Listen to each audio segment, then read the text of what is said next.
Žodžiu, dabar pradėsime traukti stoginę plėvelę. O kad būtų ją lengviau užsitraukti, tai nusimušame liniją viršui. Skobinam viršui, pradedam traukti į apačią. Čia, žodžiu, mazgas toks, kad neįpūstų vėjas į konstrukciją. Plėvelę mes gaubsime gegnę ratu, užeisime ant sienos ir čia prie sienos padarysime klijavimo liniją.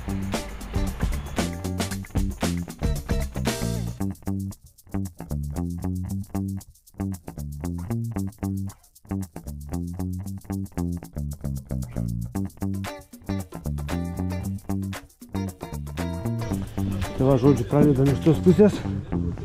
Čia reikia užleisti tiek, kad ant sienos užsilenktų 10-15 cm. Pradedam skobinti.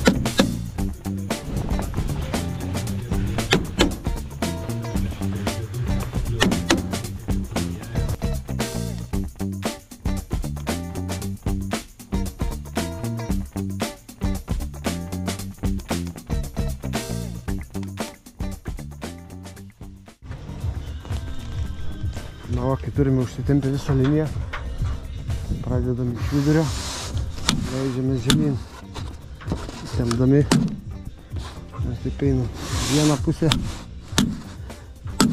paskui kitą pusę.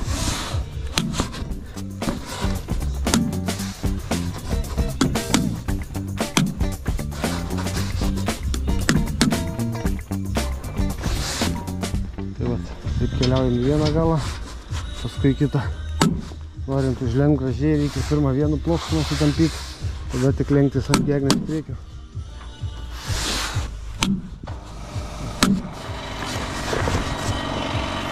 Tampau šitą plokštumą, tada einu į kitą galą, susitvarkau ir vėl pradedu iš vidurio lenktis ant gegnį priekio. Susitvarkėm vienu plokštumą, dabar va iš vidurio vėl lenkiam ant gegnį priekio.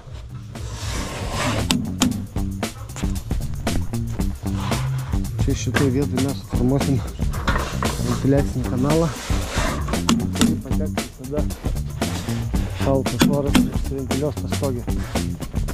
Jokių plėvelių į lataką, jokių. Čia kalasi iš priekio makaronai, jie yra užpjauti iškart pagal stogo kampą. Tada va čia taip gražiai prigula stoginis makaronas, ant kurio dėsis grebėstai. Čia, kaip sakiau, formuojasi ventiliacinis kanalas.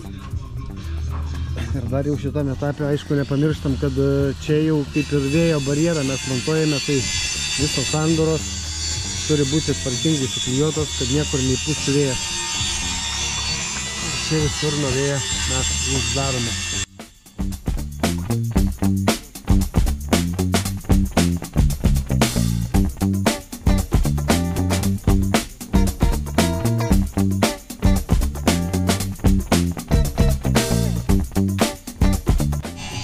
Dabar, kai jau turime susispaudę makaronus, tiek iš priekio, tiek ant stogo, dabar mes dėsime čia priekinės lentas, H2 lentos, tvirtinti skardinimui bei latakui. Žodžiu, ir paskui nuo jos įgaudysim pirmą žingsnį. Pirmą žingsnį, kaip gaudom, tai parodysiu. Bet kadangi čia yra trapecinis profilis, nereikės gaudyti sakant žingsnio, tai tiesiog paskui pamatuosim bendrą šlaito ilgį, padalinsim kažkur iš 0,3 ir daugmaž turėsim žingsnį. Koks jis bus, pamatysim vėliau. Dabar dedame priekinės lentas. Užsidėjau pirmą priekinę lentą, ją užsidėjau šniūro pagalba, nusimušiau tiesią liniją ir pagal ją susidėjau. Žodžiu, aš ją šaudysiu pistoletu, bet iš pradžio neskubu persišaut su vienim, nes būna, kad reikia kartais pareguliuoti, bet šiuo atveju tai matau, kad nieko reguliuoti nereikia, tai pereinu su pistoletu ir tada dedu ant viršaus ir jau tada lipu stogą grebestuoti. Pirmą grebestą, tai žodžiu, montuoju šitaip. Su lenta atsižymiu lentą viršų, tada nusimušu liniją per visą stogą ir dedu lentą pagal liniją. Ir viską turiu tiesiai, kaip priklauso. Ir mailę jau užsitraukiam. Dabar lipsim į viršų. Dabar jau nieko nebenumušinėsiu, tiesiog eisiu, tempsiu iš apačios į viršų. Apačioj eisiu pagal plėvelės liniją. Ir viskas. Ir taip po žingsnį Kreigo link. Na va, prabėgome jau antrą juostą. Čia dabar būtinai užkaitinam, kad susiklijuotų. Ir tada dedame makaronus ir vėl kartuojam visą procedūrą iš naujo. Buvo įdėtas mūsų laikinas makaronas. Čia buvo sugaudytas geglių žingsnis per šlaito centrą. Dabar va jau turime čia sušaudę grebėstus. Galime tą makaroną pašalinti, kad galėtumėm toliau su plėvelė lipti. Tai va dabar aš jį ir išmontuoju.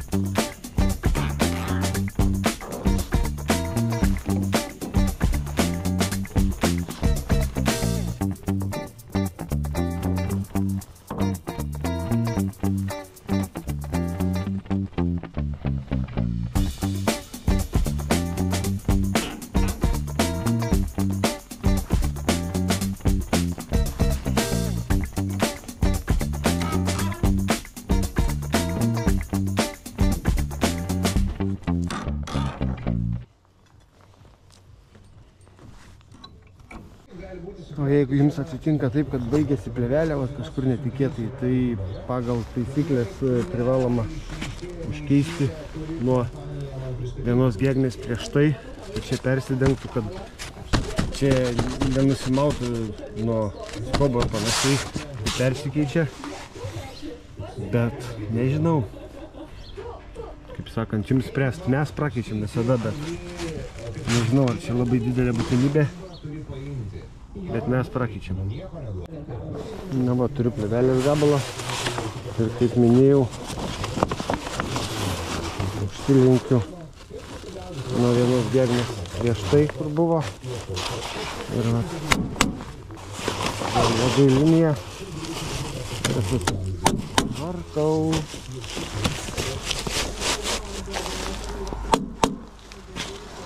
Na va, ir ten sieną. Čiuk. Dabar užsikeliu į viršų.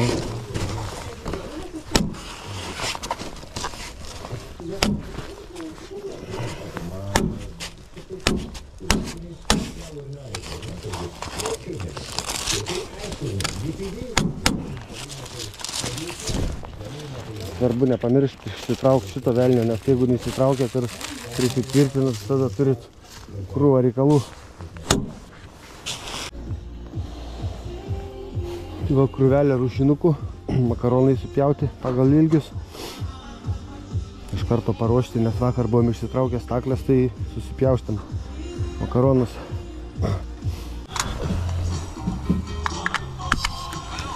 Taip, pistoletas rankoj, vinių kaladė kišeniai ir lipam viršų šaudyt makaroną.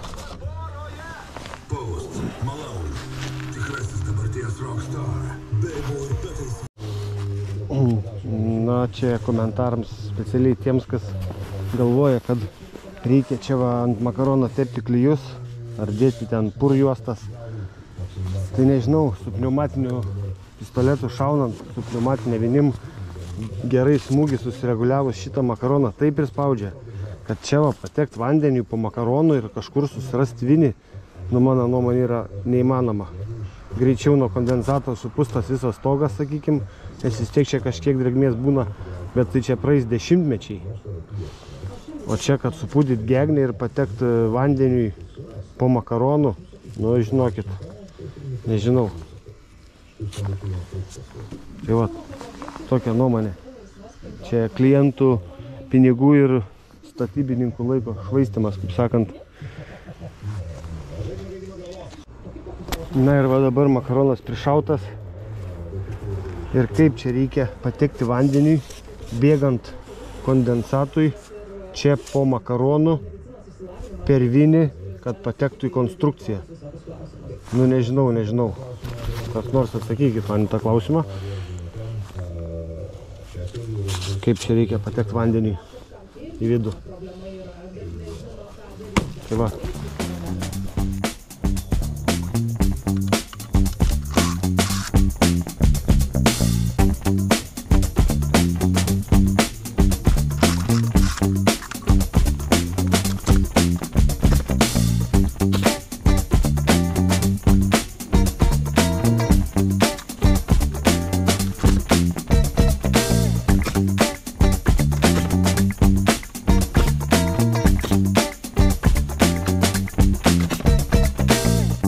Šaunam su 90 vinim, tai 6,5 cm lenda į gegnę ir smūgis reguliuotas taip, kad vinis lįstų gilin, nes būna, kad reikia čia pjaustyti grebėstus ant makarono centro, tai pasikenčia diskas.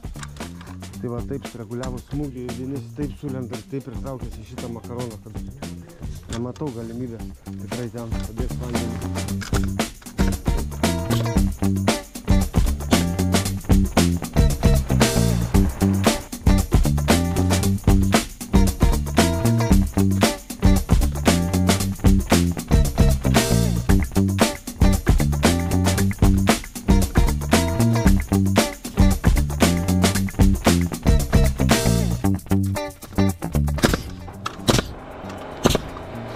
Tai va, atsakykit man, koks pistoletas ant baterijos ar ant dujų pasieks tokį našumą ir va, tokią smūgio jėgą.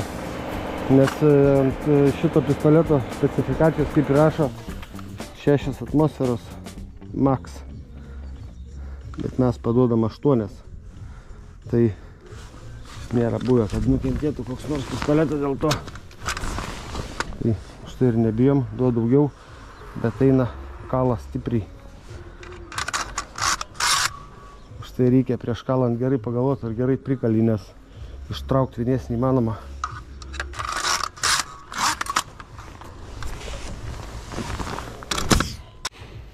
Į lentą šauname visada po 2 vinis, kad ta lenta nesiraitytų, kad ant skardos nesimatytų čia tokių mažų pliumpyčių. Nes būna, kad lenta šitaip sukinėjasi, jeigu nepakankamai prišauta. Ir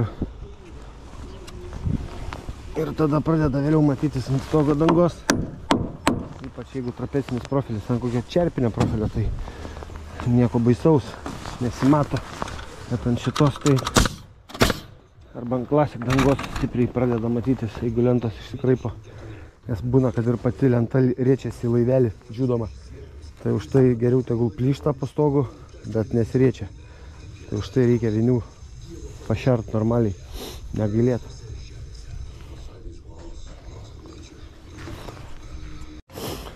Montuojant grebėstus taip pat visada darome prakeitimą, kad nebūtų sujungimo ant vienos gegnės daug ir iš eilės.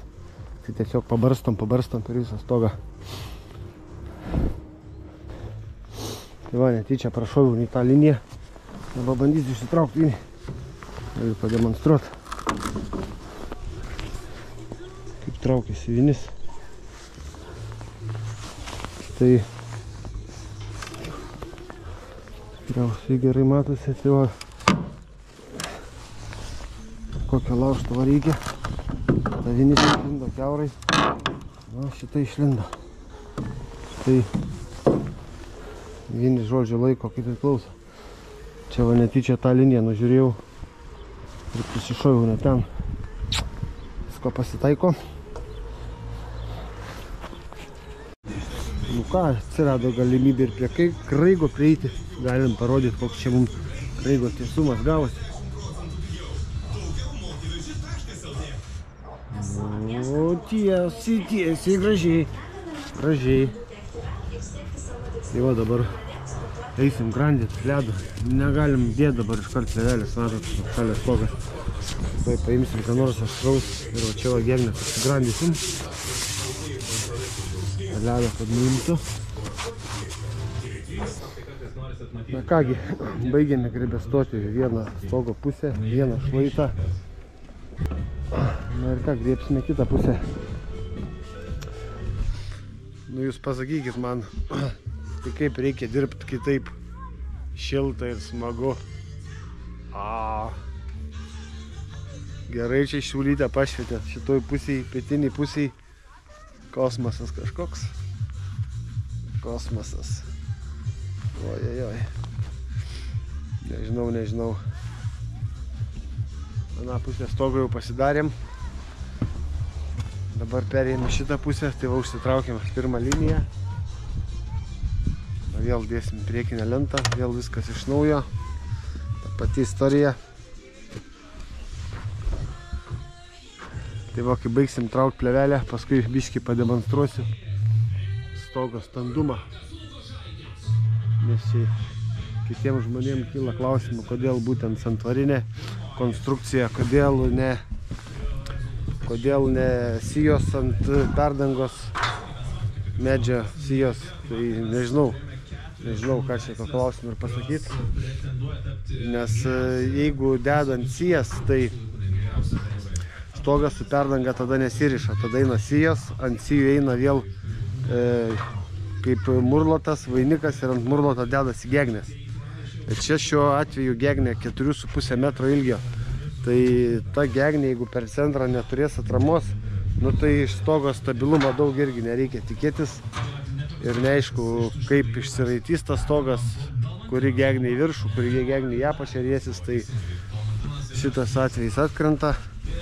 Tai mes dedame perdangą, dedame stogą, bet perdangą su stogu surišam santvaros principu. Tai mes turim ir stabilę perdangą, ir stabilų stogą. Tai atsako į jūsų klausimus, aš tikiuosi. O dėl standumo tai patikėkit. Mes jau nežinau, 15 metų tą technologiją naudojam.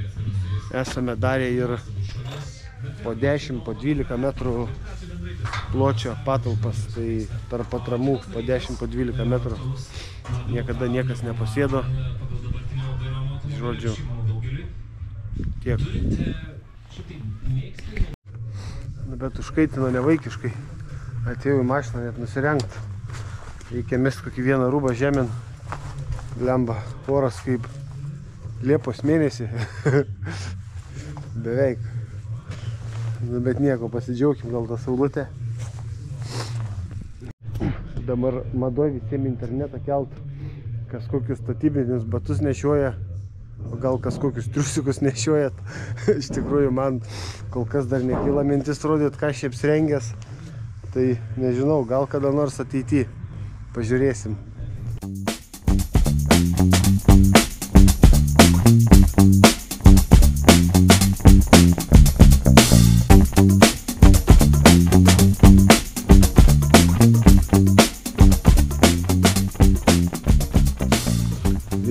Lipant ant stogo, grebestojant stogą, traukiant plevelę, tai reikalingi vos keli įrankiai. Turi menį turėti su savim vos keli įrankiai. Juk nebūtina atsinešti iš automobilio viską, ką ten turim. Teisingai. Tai va, reikalingas atmušėjas, nusimušt linijai, kad žinotume žingsnį. Reikalingas pjūklas, aišku, atsipjaut lentom. Reikalingas metras pamatuot žingsniui. Reikalingas peštukas. Paskui reikalingos vinis. Bet jos kišeniai gale, va, saugiai būna. Jeigu vinių pritrūksta, yra ant stogo šalia padėta kibrėlis visada. Ir tenais va, toliau matosi padėtas skobatorius. Tai visi įrankiai, kuriuos reikia turėti dirbant ant stogo. Žodžiu, norėjau tik pasidalinti savo patirtim tokia, kad nenešioju jokio ten kosminio diržo, NASA technologijų. Tenais aplink juosmenį su 18 kišenių. Tiesiog mėgstu dirbti patogiai. Pasiemu tą, ką reikia tuo momentu. Dirbame etapais. Kiekvienam etapui vis tiek reikalingi savi įrankiai. Baigiame vieną etapą, einame prie kito vėl persikomplektuojam. Bet nešiotis viso įrankio asortimento, tai ne.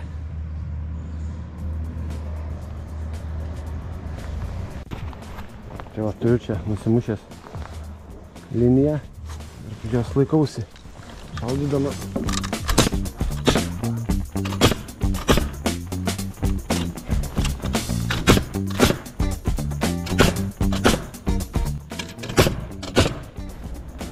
Dabar čia Kraigo linijoje, žodžiu, nuo šlaito plėvelę užsilenkiam, tenais laikinai prisikabinam, kad netrukdytų, tada užsitemsim šitoj pusėje ir užversim ant viršaus ir papildomai perklijuosim.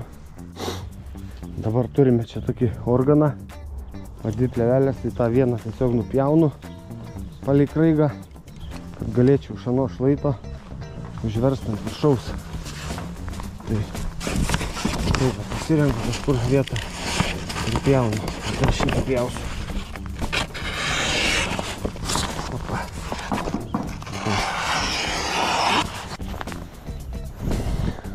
Nusipjoviau dabar tą perteklių, tai dabar šutinu pasimsiu kobatorių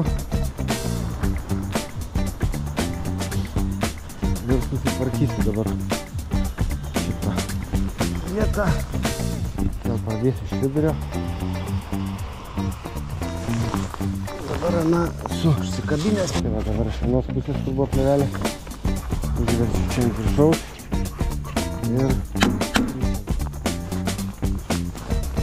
ir keliauju vėl į centrą, vieną pusę į kitą pusę. Nepamirštam šitą įsitraukti tada, nes jeigu jau palikti, tai bus reikalų kamazas.